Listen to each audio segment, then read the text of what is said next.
அஸ்ஸலாமு அலைக்கும் வரஹ்மத்துல்லா.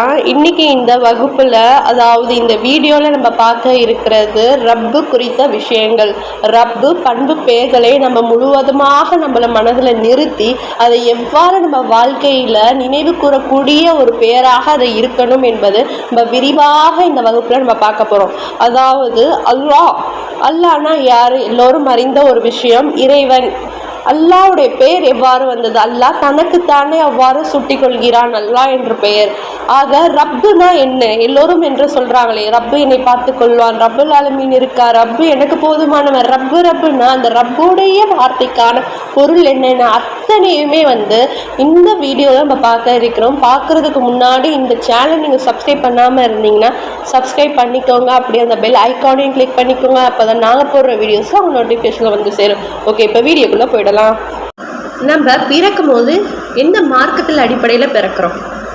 அல்லாஹ் நம்மளை படைக்கிறான், படைத்து தாயின் கருவறையில் வைக்கிறான். தாயின் கருவறையிலேருந்து வெளியே வரும் இல்லையா, அப்பொழுது எந்த மார்க்கத்தின் அடிப்படையில் நம்ம பிறக்கிறோம்?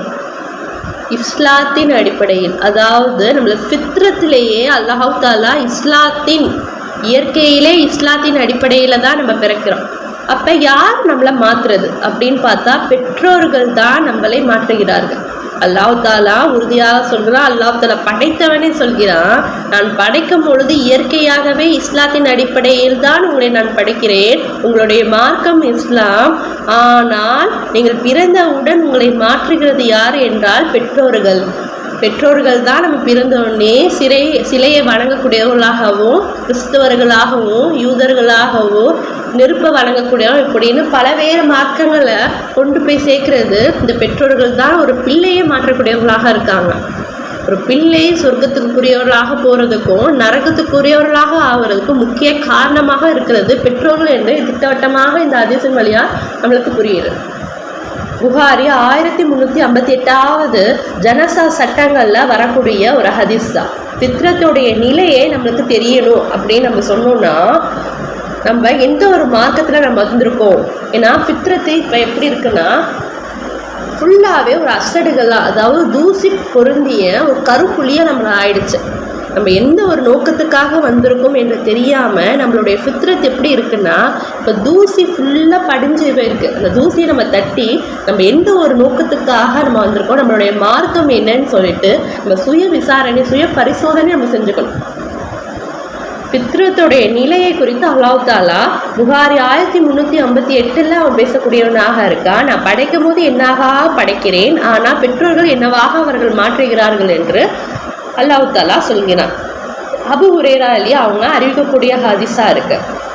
குர்ஆன்ல 30 அத்தியாயத்தில் 30வது வசனத்தில் فَأَقِمْ وَجْهَكَ لِلدِّينِ حَنِيفًا فِطْرَةَ اللَّهِ الَّتِي فَطَرَ النَّاسَ عَلَيْهَا لَا تَبْدِيلَ لِخَلْقِ اللَّهِ ذَلِكَ دِينُ الْقَيِّمِ وَلَكِنَّ أَكْثَرَ النَّاسِ لَا يَعْلَمُونَ. ஆகவே நீர் உன் முகத்தை தூய இஸ்லாமிய மார்க்கத்தின் பக்கமே முற்றிலும் திருப்பி நிலை நிறுத்துவீராக. எந்த மார்க்கத்தில் அல்லாஹ் தாலா படைத்தானோ, மனிதர்களை படைத்தானோ, அதுவே அவனுடைய நிலையான இயற்கை மார்க்கமாகும். அல்லாஹ்வின் படைத்தலின் மாற்றம் இல்லை, அதுவே நிலையான மார்க்கமாகும். ஆனால் மனிதரில் பெரும்பாலோர் இதை அறிய மாட்டார்கள். இந்த வசனத்துல அல்லாஹ் தாலா என்ன சொல்றான்? நம்ம படைக்கப்பட்டது, நம்ம படைக்கிறோம், அவன் படைக்கிறான், எந்த ஒரு மார்க்கத்தின் அடிப்படையில் படைக்கப்படுறான்னு சொல்லிட்டு தெளிவாக புரியுது. இஸ்லாத்தின் அடிப்படையில் தான் இஸ்லாம் தான் நம்மளுடைய மார்க்கமாக இருக்குது. அதை கொண்டு தான் இயற்கையிலே நம்ம படைக்கப்படக்கூடியவங்களாக நம்ம இருக்கோம். அதுதான் நிலையான மார்க்கமும் சொல்கிறாங்க. அவனுடைய படைப்பில் எந்த ஒரு மாற்றமும் இல்லைன்னு சொல்கிறாங்க. அப்போ நம்ம உலகத்தில் பார்க்குறோம் இல்லையா, எல்லோரும் ஒவ்வொரு மதத்தை வழங்கக்கூடியவங்களாக இருக்காங்க. அதாவது ஒவ்வொரு கடவுள்களை வழங்கக்கூடியவங்களாக இருக்காங்க. அவங்க எவ்வாறு அப்படிலாம் வழங்குறாங்க? அல்லாஹ் தான் இவ்வளோ தெளிவாக நம்ம சொல்லிட்டானே, அவனுடைய படைப்பில் எந்த மாற்றமும் இல்லைன்னா மாற்றுறது யார்? பெற்றோர்கள் தான் பிள்ளைகளை மாற்றுகிறார்கள். ஹதீஸில் நம்ம பார்த்தோம் இல்லையா. ஆக நம்மளுடைய ஃபித்ரத்தை, இயல்புடைய தேவைகள், அதாவது இயல்பை ஃபித்ரத்தை தூசிகள் பொருந்தி நம்மளுக்கு காணப்படுது. அந்த தூசியை கொஞ்சம் தட்டி பார்த்துட்டு நம்ம எந்த ஒரு நோக்கத்துக்காக, எந்த நம்மளுடைய மார்க்கம் என்ன மார்க்கம் நம்ம கண்டறிஞ்சிட்டாலே அல்ஹம்துலில்லாஹ் அதுலேருந்து நம்ம வெளியே வந்துட முடியும். சரி, ரப்புல் ஆலமீன் அப்படின்னா என்ன? ரப்பு ஆலமீன், ரப்பில் ஆலமீன்.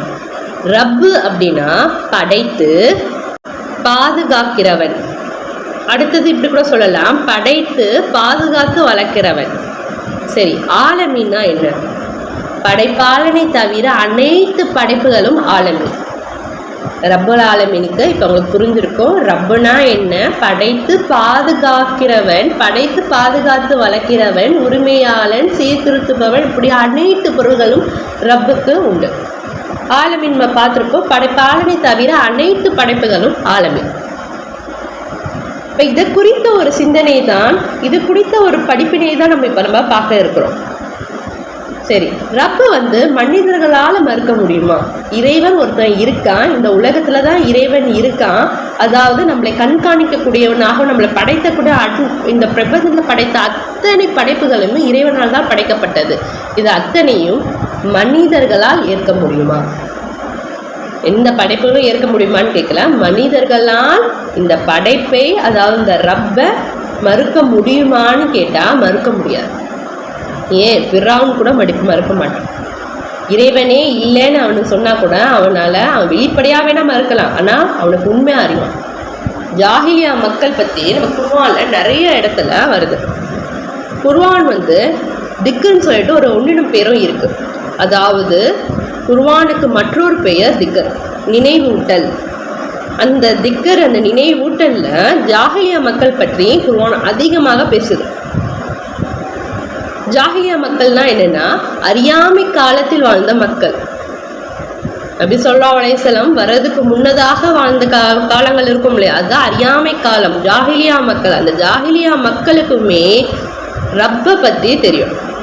இந்த அனைத்து படைத்ததும், இந்த அனைத்து படைப்புகளும் படைத்தது அல்லாஹுதான் என்று அவங்களுக்கு நல்லாவே தெரியும். ஜாஹிலியா மக்களுக்கு அல்லாஹ் தான் படைத்தான், இதை படைத்ததும் அல்லாதான், வானங்கள் பூமியை படைத்தது தான், மனிதர்களை படைத்தது யாருன்னு கேட்டாங்க அல்லாஹ் தான் சொல்லுவாங்க. உங்களுக்கு துன்பத்தை யார் கொடுக்குறது, இன்பத்தை யார் கொடுக்குறது, அத்தனையுமே அவங்க அல்லாஹ் தான் சொல்லுவாங்க. அப்போ அவங்க ஏன் சிறு சிறு கடவுள்களை வழங்குறாங்க அப்படின்னு கேட்டால், அந்த சிறு கடவுள்கள், அந்த சிறு சிலைகள் சிபாரிசு செய்யும் அல்லாஹ்விடத்தில் நெருங்குவதற்கு. நமக்கும் அல்லாஹ்வுக்கும் ஒரு பாண்டிங் ஏற்படுவதற்கு அந்த சிலைகள் உதவியாக இருக்கும். அது நமக்கு பரிந்துரை பேசும். இந்த ஒரு நோக்கத்துக்காக அந்த சிலைகள் அவங்க வணங்குறாங்களே தவிர அல்லாவே இல்லை, இந்த பிரபஞ்சத்தை படைத்தது அல்லாவே கிடையாது. அந்த ஜாஹிலியா மக்கள் அவங்களுடைய கூற்றா இது இல்லை. அவனுக்கு உண்மை தெரியும், இறைவன் இருக்கான் என்ற உண்மை அவனுக்கு தெரியும். அதை அவன் மறுக்கலை. ரப்பு இல்லை என்று ஒருத்தன் சொன்னால் அவன் போய் சொல்கிறான் தான் அர்த்தம் தவிர மனதளவில் இல்லை. எடுத்துக்காட்டு, ஃபிரௌன் ரப்பை எப்படி மறுப்பான், மறுப்பை பற்றி நம்ம பார்க்கலாம். 17வது அத்தியாயம் 102வது வசனம். قال لقد علمت ما أنزل هؤلاء إلا رب السماوات والأرض وبصائر وإني لأظنك يا فرعون مسحورا. அதற்கு மூசா, வானங்களையும் பூமியையும் படைத்த இறைவனை தவிர வேறு யாரும் இவற்றை தெளிவான சான்றுகளாக அனுப்பவில்லை. யார் சொல்கிறா? மூசா அலைஹிஸ்ஸலாம் ஃபிரௌனிடத்தில் சொல்கிறாங்க, வானங்களையும் பூமியையும் படைத்த இறைவனை தவிர வேறு யாரும் இவற்றை தெளிவான சான்றுகளாக அனுப்பவில்லை என்பதை நிச்சயமாக நீ அறிவாய். ஃபிரௌனே, உனக்கு தெரியும், நீ அறிவாய். இறைவனை தவிர இவ்வளோ தெளிவான சான்று யாருனாலையும் கொண்டு வர முடியாது, உனக்கு நிச்சயமாக தெரியும். ஃபிரௌனே, நிச்சயமாக நீ அழிக்கப்பட இருக்கிறாய் என்று உன்னை பற்றி நான் எண்ணுகின்றேன் என்று கூறினார். மூசா அலைஹிஸ்ஸலாம் அழகாக சொல்கிறாங்க, இறைவனை தவிர வேறு யாராலுமே இந்த தெளிவான சான்றில் உன்னிடத்தை கொண்டு வர முடியாது என்பது ஃபிரௌன் நீ அறியக்கூடியவனாக இருக்க. ஆனால் அல்லாஹ்வுடைய வசனங்கள், அல்லாஹ்வுடைய வார்த்தைகள், அல்லாஹ்வுடைய அத்தாட்சிகள் உன்னிடம் வந்த பிறகும் கூடவா நீ மறுக்கிற? மறுக்கிறவங்களுக்கு என்ன வேதனை? தண்டனைக்குரிய வேதனை, இழிவுக்குரிய வேதனை அவங்களுக்கு கிடைக்கும் என்பது இந்த வசனத்தின் மூலியமாக நமக்கு தெரிய வருகிறது. அடுத்த எடுத்துக்காட்டுக்கு 27வது அத்தியாயம் 13-14. فلما جاءتهم آياتنا مبصرة قالوا هذا سحر مبين وجحدوا بها واستيقنتها أنفسهم ظلما وعلوا وانظر كيف كان عاقبة المفسدين. இவ்வாறு நம்முடைய பிரகாசமான அத்தாட்சிகள் அவர்களிடம் வந்த பொழுது அவர்கள் இது பகிரங்கமான சூனியமே ஆகும் என்று கூறினார்கள். அவர்களுடைய உள்ளங்கள் அவற்றை உண்மை என உறுதி கொண்ட போதிலும் அவங்களுக்கு தெரியும், அவங்களுக்கு உள்ளங்கள் உறுதியானது உண்மையானது எதுன்னு அவங்க உள்ளங்கள் அறிந்த பின்பும் அநியாயமாகவும் பெருமை கொண்டவர்களாகவும் அவற்றை அவர்கள் மறுத்தார்கள். ஆனால் இந்த விஷயங்களின் முடிவு என்னவாயிற்று என்பதை நீ கவனிப்பீராக. அதாவது வெளிப்படையா இது பகிரங்கமான சூனியமே அவங்க வெளிப்படையா சொன்னாலும் அவங்க உள்ளத்துல அவங்களுக்கு உறுதியா உண்மை எதுன்னு அவங்களுக்கு தெரியக்கூடியவங்களாக இருந்தாங்க. ஆக யாருனாலையும் ரப்ப மறுக்க முடியாது. ரப்புல் ஆலமீன் இருக்கிறான் என்பது யாருனாலையும், ஏன் ஆகக்கூடிய ஃபிரௌனாலையும் மறக்க முடியாது. இந்த ஒரு வசனத்துல எல்லாம் நம்ம பார்த்தோம். அடுத்தது அல்லாஹ்வை, அதாவது ரப்புல் ஆலமீன் எவ்வாறு நம்ம நினைவு கூறுவது. உதாரணத்துக்கு ஒரு பிள்ளை இருக்கு, கை பிள்ளை, அப்போதான் பச்சிலம் பிள்ளை பிறந்திருக்கு. அம்மாவுக்கு ரொம்ப முடியாமல் ஹாஸ்பிட்டலில் இருக்காங்க, அவங்க ஒரு பெட்டில் இருக்காங்க, இந்த பிள்ளை ஒரு தனித்து இருக்கு, தொட்டியில் படுத்திருக்குன்னு அந்த பிள்ளையை நம்ம வச்சுக்கலாம். அம்மா நல்லா உறங்கி கொண்டு இருக்கிறார்கள், மற்ற அவங்களுக்கு கூட துணைக்கு வந்தவங்களும் உறங்கி கொண்டு இருக்கிறார்கள் நம்ம வைத்து கொண்டாலும், பிள்ளை இரவில் இல்லை பகல்லையோ அம்மா தூங்கிட்டு இருக்கும்போது நல்லா அழுவுது, நல்லா வீச்சிட்டு அழுவுது. யாருக்குமே முழிப்பு வரல. முழிப்பு வர வேண்டியது யாருக்கு? அம்மாவுக்கு. சட்டுன்னு எழுந்து உட்காந்துருவாங்க அம்மா. அந்த பிள்ளை அழுதான்னு சொன்னால் அந்த பச்சையில பிள்ளை அழுவும் பொழுது யாருக்குமே துடிப்பு வராது, பெற்றவர்களை தவிர. அதாவது அந்த தாயை தவிர யாருக்குமே துடிப்பு வராது. அந்த தாய்க்கு அந்த பிள்ளைக்கான அந்த பாசத்தையும் அந்த அன்பையும் ஏற்படுத்துனது யார்? ஒரு பிள்ளை, அப்போதான் பிறந்த ஒரு பிள்ளை, அந்த பிள்ளையை அழுவும் பொழுது ஒரு தாய்க்கு எவ்வாறு அந்த துடிப்பு வருது? அந்த பிள்ளை அதுக்கு முன்னாடி அழுவ சத்தம் அவங்க கேட்டிருக்கவே மாட்டாங்களே. எல்லா பிள்ளையும் அழுவ சார்ந்து ஒரே போல தானே இருக்கும். ஆனால் தான் பிள்ளை அழுவது இப்படி தான் அழுவுன்னு அந்த அம்மாவுக்கு, தாய்க்கு தன்னை அறியாமல் அந்த தூக்கத்துலேருந்து கலைஞ்சி எவ்வாறு உட்காடுறாங்க, உட்கார்ந்து அந்த பிள்ளைக்கு எவ்வாறு பால் ஊட்டுறாங்க. எவ்வளோ ஒரு அழகான அல்லாஹ்வுடைய அந்த ரப்புல் ஆலமீனை ஒவ்வொரு நினைவு கூறுவதும் நம்ம பார்க்கலாம்ல. இதன் மூலியமாக நம்ம நினைவு கூறலாம் அல்லாஹ் தாலா எந்த அழகான ஒரு தாய்க்கு ஒரு பிள்ளைக்கான ஒரு பாசத்தையும் அன்பை எந்த அளவுக்கு ஏற்படுத்துக்கிறான் என்பது இதன் மூலியமாக நம்ம பார்க்க முடியுது. அல்லாஹ்வுடைய மகிமையை, ரப்புல் ஆலமீனுடைய மகிமையை நம்மளால் கண்டறிய முடியுது. அடுத்ததாக பிள்ளை அழுவுது, அம்மா தூக்கி அரவணைச்சு அவங்களுக்கு பால் கொடுக்குது பிள்ளைக்கு. ஆனால் தாயின் மடியில், அதாவது மார்பகத்தில் அது வாய் வச்சோன்னு அந்த பிள்ளை உறிஞ்சி குடிக்கக்கூடிய ஒரு நிலைக்கு வருது. மார்பகத்தில் வச்சோன்னு அந்த பிள்ளைக்கு பால் அருந்தக்கூடிய ஒரு விஷயத்த சொல்லி கொடுத்தது யார்? கை குழந்தை. யாரும் எதுவும் சொல்லி கொடுத்துருக்க மாட்டாங்க.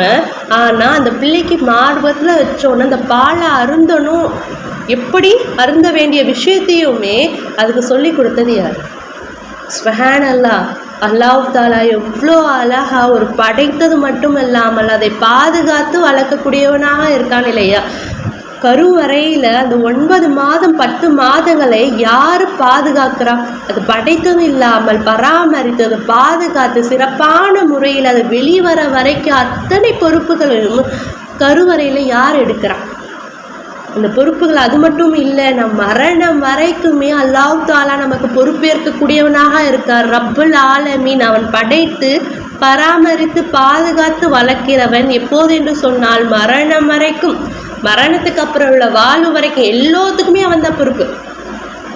ஒவ்வொரு சின்ன சின்ன விஷயங்கள் நம்ம பார்க்கும்போது அல்லாஹ்வுடைய சிந்தனை நம்மளுக்கு வர வேணும். தினந்தோறும் நம்ம டீ போடுறோம், காலைல போடுறோம், சாயங்காலம் போடுறோம், டீ போட்டுக்கிட்டே தான் நம்ம இருக்கிறோம். அந்த டீயை நம்ம குடிக்கும் பொழுது காலையில் ஒரு டேஸ்ட் வருது, சாயங்காலம் ஒரு டேஸ்ட் வருது, இப்படி ஒவ்வொரு டேஸ்ட்டும் வருது. அந்த டேஸ்ட்டை யார் தர்றது?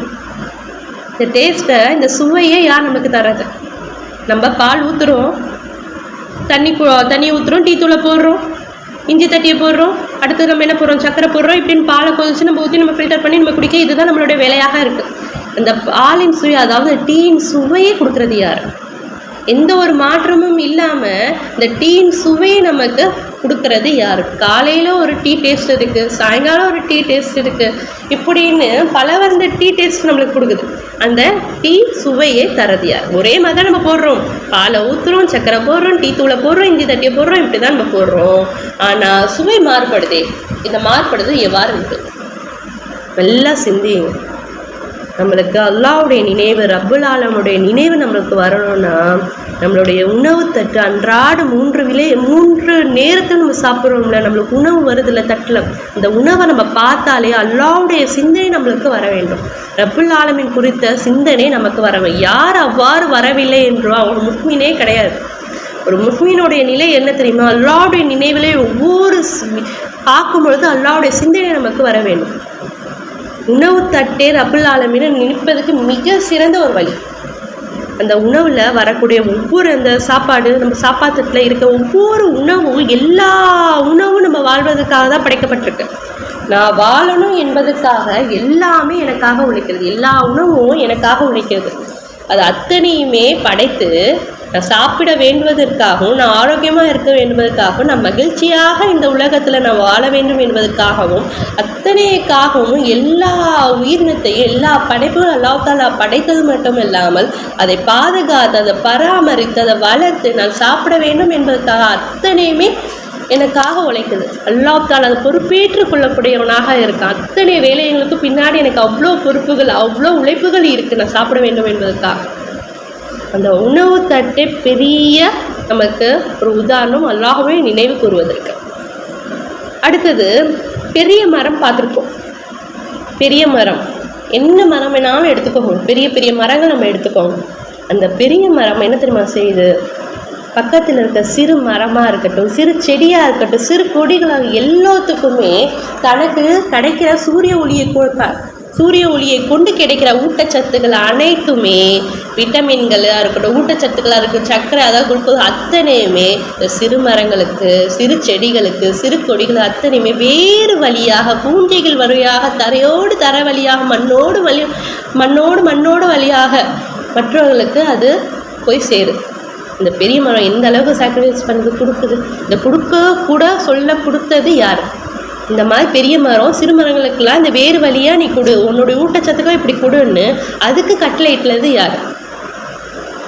சிறு மரம் என்ன தெரியுமா பண்ணுது? இந்த பெரிய மரத்துக்கு வரக்கூடிய நோய்களை எல்லாம் அதுக்கு ஒரு மருந்தாக பயன்படுத்துது சிறுமரம். இந்த சிறு மரத்தில் இலைகள்லாம் இருக்கும், இந்த இலைகளை கசக்கி இந்த பெரிய மரத்துக்கு பூச்சிக்கொல்லியாகவும் உரமாகவும் இந்த சிறு மரம், செடி, கொடிகள் அத்தனையுமே பெரிய மரத்துக்காக உழைக்குது. இதெல்லாம் யார் பண்ணுறா? இதெல்லாம் யார் பண்ண வைக்கிறா? ரப்புல் ஆலமீனை தவிர யாராலும் இந்த படைப்புகளை கட்டளையிட முடியாது. அதோடைய பாஷைகள் நமக்கு தெரிஞ்சிடாது. இந்த மாதிரி நீ செய், இந்த மாதிரி நீ பண்ண. ஒரு பிள்ளை பெற்றோடனே அந்த பிள்ளை ஆர்வத்தில் நம்ம கொடுக்கும்போது அது பாலந்தக்கூடிய ஒரு நிலையை அதுக்கு கற்றுக் கொடுத்தது யாரோ, அதே போல தான் இந்த பெரிய மரங்களுக்கு, சிறு மரங்களுக்கெல்லாம் கற்றுக் கொடுக்குது. அல்லாஹ்வுடைய மகிமை சுப்ஹான் அல்லாஹ். நம்ம எல்லோரும் நம்ம பார்த்துருப்போம் மயிலை, எல்லா நிலையும் எல்லா இடத்துலையும் நம்ம இப்போ மயிலை நம்ம பார்க்குறோம். இதற்கு முன்னாடி நம்ம மயிலை அந்தளவுக்கு நம்ம பார்த்தது கூட கிடையாது. பெரிய ஜூவில் போய் தான், சென்னை வாசிங்களாம் ஜூவில் போய் தான் நம்ம பார்க்க வேண்டியதாக இருக்கும். ஆனால் இப்போ எங்கே பார்த்தாலும் மயிலை நம்ம பார்க்கக்கூடிய ஒரு சூழ்நிலை நம்மளுக்கு வருது. காரணம் என்ன தெரியுமா? ஓநாயோடைய எண்ணிக்கை நமக்கு குறைஞ்சிருச்சு.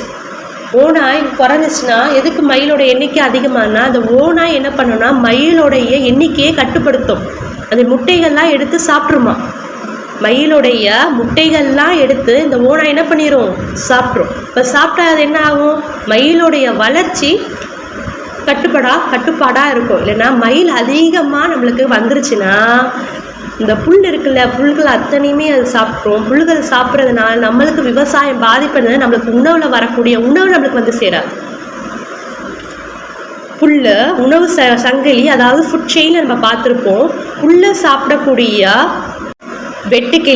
வெட்டுக்கிளியை சாப்பிடக்கூடிய தவளையை சாப்பிடக்கூடிய பாம்பை சாப்பிடக்கூடிய ஆந்தையோ, அதாவது பருந்தோ, வேற என்னவோ இப்படின்னு நுண்ணுயிரிகள்லாம் இருக்கும். ஆக ஒரு இதை கட்டுப்படுத்துறதுக்காக இன்னொன்று படைக்கப்படுது. அதாவது வெட்டுக்கிளியை கட்டுப்படுத்தணும். ஏன்னா வெட்டுக்கிளி அதிகமாக ஆயிடுச்சுன்னா புல்லே டேமேஜ் ஆகிடும். இப்போ வெட்டுக்கிளியை கட்டுப்படுத்துவதற்காக தவளை படைக்கப்படுகிறது. தவளையை எண்ணிக்கையை கட்டுப்படுத்துவதற்காக என்ன படைக்கப்படுகிறது? பாம்பு படைக்கப்படுகிறது. இப்படின்னு ஒவ்வொரு இது கட்டுப்பாட்டில் இருக்கிறோம். கட்டுப்பாடு மீறி போகும் பொழுது வயல்களுக்கு டேமேஜ் ஆகிடும். இப்போ வயலுக்கு டேமேஜ் ஆகிடுச்சுன்னா நம்மளுக்கு வரக்கூடிய உணவு சேராது. நம்மளுக்கு உணவு உணவு தட்டுப்பாடு ஒரு நிலையை ஏற்பட்டுரும். ஆக அல்லாஹ் தஆலா அனைத்துக்குமே உலகை குடிக்கதான் இருக்கான். அவன் படைத்தது மட்டுமல்லாமல் அது பராமரித்து அது பாதுகாத்து நம்மளுக்கு வளர்க்குறான்.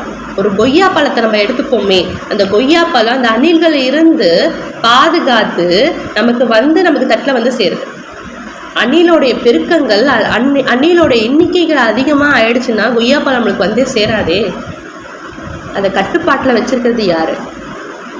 அது படைத்து கொய்யாப்பழத்தை படைத்து பராமரித்து மழைகளை கொண்டு வெயில்களை கொண்டு அந்த மரத்தை நல்லா வளர வச்சு நல்ல பொலிவோடு அந்த பழங்களை நல்ல ஒரு ஊட்டச்சத்தோட பழங்களை கொண்டு பராமரித்து பாதுகாக்கிறான். எதை கொண்டு பாதுகாக்கிறான்?